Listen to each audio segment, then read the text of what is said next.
playing with the sand.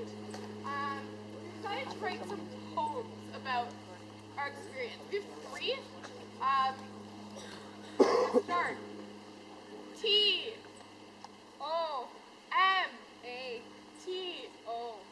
Are they a fruit or are they a veg? The question really keeps us on edge.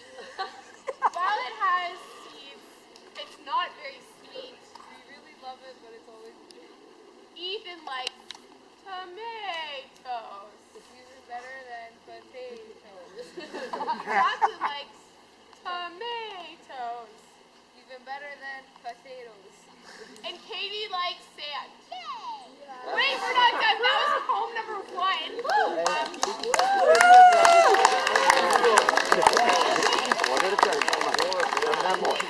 Three of us like tomatoes.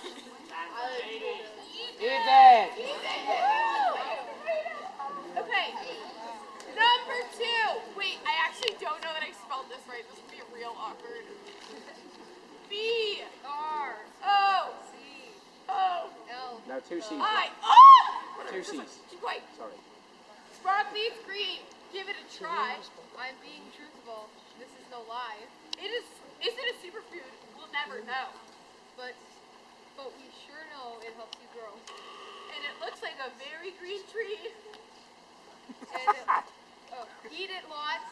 It will set you free. Ethan likes it cooked. Jacqueline loves it cooked, And Katie likes it raw. but she also likes sand. Woo! Who do you think likes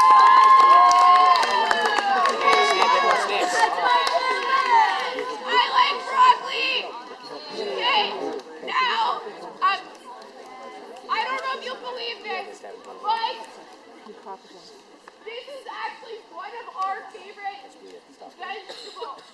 I was very surprised to find this out. R A D I S. H. Is it purple or is it red or pink?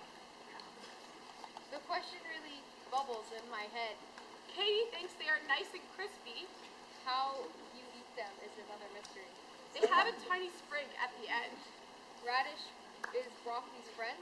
Katie likes radish. Jacqueline hates radish, Ethan hates radish. and Katie loves sand. But now But now she hates it.